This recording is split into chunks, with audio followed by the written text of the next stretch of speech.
On July 14th, IBM's CEO did something companies almost never do. He sent out a letter before earnings season even started, warning that the quarter was worse than expected. A week later, the stock fell 25% in a single day. That single session erased roughly $67 to $68.8 billion in market value. The worst day in the company's entire trading history. Worse than Black Monday in 1987, Scholarly. And almost immediately, the internet split into two camps. One side said IBM is in real trouble.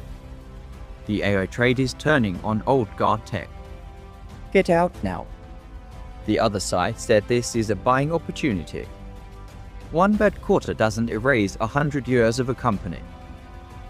Both sides are having their own argument, because the story was never really about IBM. Here's the number that should stop you. IBM's actual revenue came in at $17.2 billion, against a Wall Street estimate of $17.86 billion. A miss of about $660 million, Scholarly, on a company generating tens of billions a quarter. That's a rounding error. That's the kind of gap that used to move a stock to maybe 3%. Instead, it erased nearly $70 billion before lunch. That's not a story about IBM's business. That's a story about how much room for error the market was willing to give it. And the answer, it turns out, was almost none. This is the real question everyone keeps missing. Not is this company good or bad. Not did they beat or miss. The question that actually matters is, how thin is the margin between what's priced in and what's real? Because when that margin gets thin enough, it doesn't matter if the news is genuinely bad or just slightly underwhelming.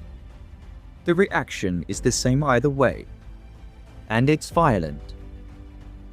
Think about it like a rubber band. Stretch it a little, and a small tug does nothing. Stretch it to its absolute limit, and the smallest additional pull snaps it completely. Nobody standing there knows the exact moment it breaks, but everybody can see how far it's already been stretched. That's what separates a market that can absorb bad news from one that can't. It's not about whether the news is bad. It's about how much slack was left before it happened. And this isn't new.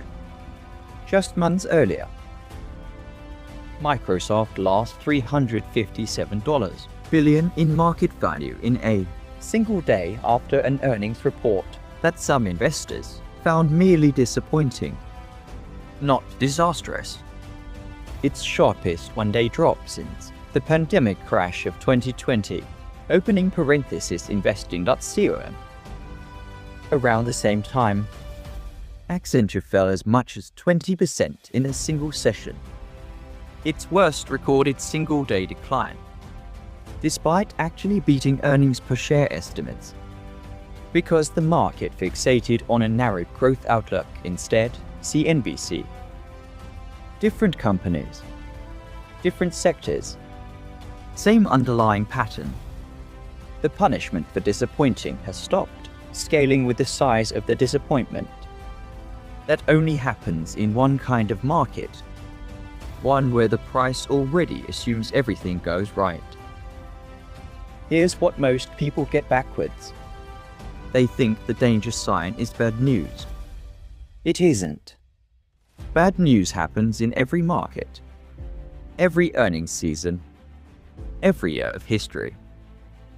The danger sign is the size of the reaction relative to the size of the news.